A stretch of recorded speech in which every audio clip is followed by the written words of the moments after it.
ពីទៅរឿងឈ្មោះបន្ទប់ទឹកឥឡូវមកទៅរឿងសាលាក្រុងរាជធានីភ្នំពេញហ្នឹងគឺលោកបានធ្វើបន្ទប់ទឹកស្អាតពេករចនាប័ទ្មបែបបុរាណពេកចេះមួយចុះពីអីចឹងទៅបងប្អូនចាឥឡូវបងប្អូនសាកសម័យមើលសាកទៅសាលាក្រុងរាជធានីភ្នំពេញលោកធ្វើបែប modern មើលបងប្អូនមិននិយាយថាកាត់ទៅអឺរ៉ុបភ្លាមឥឡូវហ្នឹងយូរទៅបាត់បង់តម្លៃបែបខ្មែរអីចេះមួយចុះពីអីចឹងទៅបងប្អូនចាដល់ពេលលោកធ្វើបែបបុរាណលើកស្ទួយបែបវប្បធម៌ខ្មែរតាំងឋានលោកហ្នឹងចេញមកធ្វើបែបបុរាណណាអត់ទាន់សម័យទេធ្វើទៅដូចសារមន្ទីរជាដើមចឹងទៅបងប្អូនអូយបងប្អូនណៃដល់ពេលចេញមកទៅគ្រប់រឿងបែបហ្នឹងខ្ញុំអត់ដឹងថាត្រូវនិយាយបែបម៉េចបងប្អូនចាអត់ដឹងថាត្រូវនិយាយពីណាទៅណាមុនណាចាំតែទៅគ្រប់រឿងបែបហ្នឹងហើយអត់មានបានជួយអីកើតសោះអ្នកធ្វើចាំតែខុសទេបងប្អូនហើយអ្នកដែលមិនធ្វើហ្នឹងក៏តែពីអង្គុយទៅបែបហ្នឹងបន្ទប់ទឹកនេះហាបងប្អូនត្រូវដឹងថាសាលាក្រុងរាជធានីភ្នំពេញគឺលោកធ្វើដើម្បីយើងគ្រប់គ្នាមិនមែនធ្វើតម្រូវចិត្តអ្នកណាគេម្នាក់ទេបងប្អូនចាហើយបន្ទប់ទឹកហ្នឹងណាគឺជាកន្លែងបន្ទោបងមិនមែនគឺជាសួនឧស្សាហ៍ឬមួយក៏កន្លែងកំសាន្តទេបងប្អូនពេលខ្លះហាមុននឹងនិយាយត្រូវគិតផងហើយដល់ពេលបើសិនជាយើងអត់និយាយអត់មានពីណាគេថាយើងកទេកាលពីម្សិលមិញខ្ញុំបានឃើញព័ត៌មានហ្នឹងកំពុងតែផ្ទុះខ្លាំងមែនតើហើយឃើញមានបងប្អូនយើងវិញច្រើនមែនតើពាក់ព័ន្ធជាមួយនឹងបន្ទប់ទឹកហ្នឹងមានឈ្មោះថាដេជោមានដេជោយ៉តអញ្ចឹងនៅក្នុងវីដេអូនេះខ្ញុំចង់ជំរាបជូនប្រាប់បងប្អូនក៏ដូចជាសាធារណជនយើងឲ្យបានជ្រាបថាបន្ទប់ទឹកហ្នឹងមិនមែនឈ្មោះថាដេជោមានដេជោយ៉តទេបងប្អូនចាអញ្ចឹងបងប្អូនសូមឲ្យដឹងណាព្រោះដោយសារតែមានការសរសេរខុសពាក្យមួយចំនួនដល់ពេលអញ្ចឹងទៅពេលដែលបងប្អូនអានទៅចេញថាបន្ទប់ទឹកហ្នឹងឈ្មោះថាដេជោមានដេជោយ៉តហ្នឹងតែម្ដងហើយរឿងដែលការប៉ັດហ្នឹងណាបងប្អូនគឺសាលាក្រុងរាជធានីភ្នំពេញគឺលោកបានសាងសង់បន្ទប់ទឹកហ្នឹងនៅចិត្តរូបសំណាក់ដេជោមានដេជោយ៉តហ្នឹងផ្ទាល់តែម្ដងចាមិនមែនបន្ទប់ទឹកហ្នឹងឈ្មោះដេជោមានដេជោយ៉តទេណាបងប្អូនគឺសាលាក្រុងរាជធានីភ្នំពេញលោកបានសាងសង់បន្ទប់ទឹកហ្នឹងនៅចិត្តរូបសំណាក់ដេជោមានដេជោយ៉តហ្នឹងខ្ញុំឆ្ងល់ថាអញ្ចឹងបងប្អូនបន្ទប់ទឹកសាធារណៈនឹងការបង្ហាញនូវអត្តសញ្ញាណវប្បធម៌គឺជារឿងដែលល្អបំផុតហេតុអីក៏ត្រូវមករិះគន់ហេតុអីក៏ត្រូវមកអង្គុយទៅទាំងតតឹងទឹះបែបហ្នឹងខ្ញុំយល់ថាជនម្នាក់នេះបងប្អូនចាអត់ដែរប្រហែលអត់ដែរទៅប្រទេសក្រៅទេឬមួយក៏ទៅដែរប៉ុន្តែអត់បានបើកភ្នែកមើលអត់បានបើកភ្នែកមើលថាតើប្រទេសគេជឿនលឿនដល់កម្រិតណាបន្ទប់ទឹកគេអាប់ដេតគេអភិវឌ្ឍតាមសម័យកាលគេរហូតបងប្អូនចាហ្នឹងសូម្បីតែបន្ទប់ទឹកណាបងប្អូនឬមួយក៏ម្នាក់នឹងអត់ចង់ឲ្យប្រទេសយើងនឹងរីកចម្រើនបងប្អូនត្រូវដឹងថាចេះបន្ទប់ទឹកសាធារណៈមិនមែនជារឿងតូចទេណាបងប្អូនចាប៉ុន្តែគឺជាមុខមាត់នៃប្រទេសនិងអត្តសញ្ញាណនៃវប្បធម៌ព្រមទាំងជាកន្លែងសម្រាប់សុខាភិបាលនិងសុវត្ថិភាពសាធារណៈរបស់យើងផងដែរប្រទេសជាច្រើនខ្លាំងមែនទែនបងប្អូនដែលទទួលស្គាល់ថាមានបន្ទប់ទឹកល្អគឺជាការផ្ដល់ភាពស្រស់ស្អាតនិងការគោរពដល់មនុស្សទូទាំងពិភពលោកបើសិនជាបងប្អូនបានទៅលេងនៅស្រុកក្រៅបងប្អូននឹងដឹងថាសូម្បីតែបន្ទប់ទឹ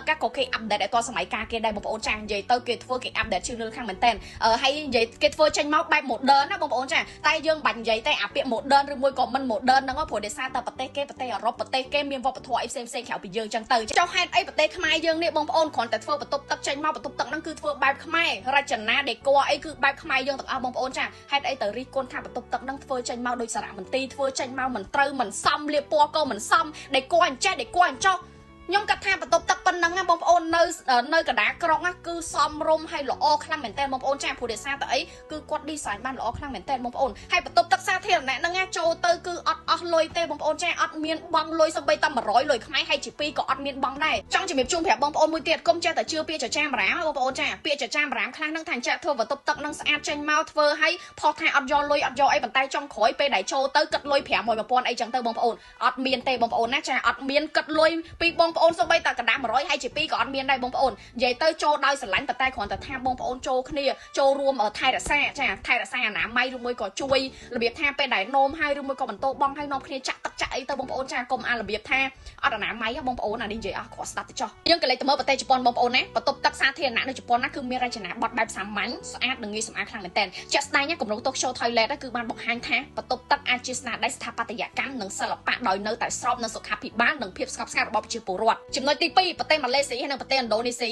ប្រទេសអ៊ីស្លាមនេះគឺមានបន្ទប់ទឹកសាធារណៈតែងតែបែងចែកច្បាស់លាស់ខ្លាំងមែនទែនរវាងស្ត្រីហើយនិងបុរសហើយណាបងប្អូនរចនាប័ទ្មវិញគឺផ្អែកទៅលើប្រពៃណីនិងសាសនាហើយមានទឹកសម្រាប់លាងខ្លួនអីជាដើមចឹងទៅនិងស្អាតស្របនឹងទំនៀមទម្លាប់របស់អ៊ីស្លាមចំណុចទី3ប្រទេសបារាំងចានៅទីក្រុងបារាំងបន្ទប់ទឹកសាធារណៈត្រូវបានរចនាឡើងដោយបញ្ចូលស្ថាបត្យកម្មនិងសិល្បៈរូបរាងនិងការតុបតែងបង្ហាញពីអត្តសញ្ញាណទីក្រុងក៏ដូចជាបង្កើតអារម្មណ៍វិជ្ជមានសម្រាប់ភ្ញៀវអន្តរជាតិផងដែរចំណុចទី4ប្រទេសកូរ៉េខាងត្បូងបងប្អូនណាការរចនាបន្ទប់ទឹកសាធារណៈកូរ៉េគឺផ្អែកទៅលើបច្ចេកវិទ្យានិងសម័យទំនើបទាំងអស់ហើយមានការតុបតែងស្អាតក៏ដូចជាមានការគ្រប់គ្រងសុវត្ថិភាពនិងអនាម័យខ្ពស់ខ្លាំងបំផុតទី5ឥណ្ឌានៅប្រទេសឥណ្ឌាបងប្អូនបន្ទប់ទឹកសាធារណៈជាទូទៅតែងតែមានលំនាំប្រពៃណីនិងគំនូររាបស្មើជាមួយនឹងបរិបទវប្បធម៌ស្រុកគម្រោង Clean India គឺបានធ្វើឲ្យបន្ទប់ទឹកហ្នឹងគឺមានសោភ័ណភាពនិងស្អាតសម្រាប់សាធារណៈក៏ដូចជាភ្ញៀវទេសចរដូចគ្នាបើនិយាយពីរចនាប័ទ្មបន្ទប់ទឹកសាធារណៈនៅទីក្រុងភ្នំពេញយើងវិញបងប្អូនចាគឺមានរចនាប័ទ្មស្ថាបត្យកម្មខ្មែរដូចជាដំបូលមាននៅបំពង់ស្និតលើបំពង់មុខបង្អួចនិងសំណាក់ប៉ះត្រង់ចំដំបូលដែល ដែលស្រដៀងនឹងសំណង់ព្រះវិហារបាននិយាយពីរូបរាងទូទៅនៃអាគារនៅក្នុងបន្ទប់ទឹកវិញណាគឺមានបង្អួចនិងទ្វារត្រង់ស្របជាការរចនាផ្លូវការនិងសាមញ្ញដែលមានលក្ខណៈជាទម្រង់សោភ័ណភាពខ្មែរហើយដូចជាសញ្ញាសម្គាល់ភេទចាសញ្ញាសម្គាល់ភេទពាក់ព័ន្ធនឹងការរចនាប័ណ្ណបន្ទប់ទឹកមានប្រុសមានស្រីគេបែងចែកគ្នាចឹងទៅបងប្អូន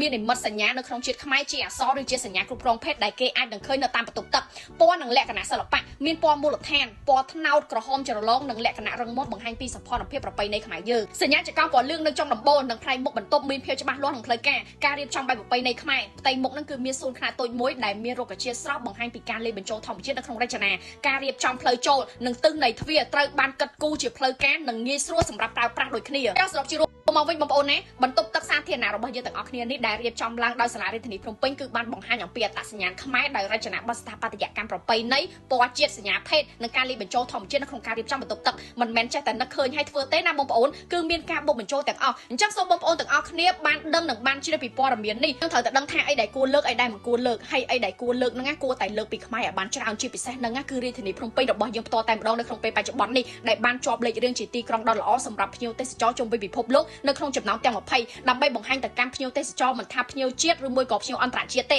ឲ្យមកទស្សនានៅក្នុងទីក្រុងភ្នំពេញរបស់ប្រទេសខ្មែរយើងផ្ទាល់តែម្ដងជាចុងក្រោយបងប្អូនណាត្រូវតែជឿទុកចិត្តទៅលើរដ្ឋាភិបាលជឿទុកចិត្តទៅលើថ្នាក់ដឹកនាំគ្រប់ជាន់ថ្នាក់ដើម្បីយើងក៏ដើម្បីជាតិយើងទាំងអស់គ្នាផងដែរជួបខ្ញុំស្រីនួននៅវីដេអូក្រោយ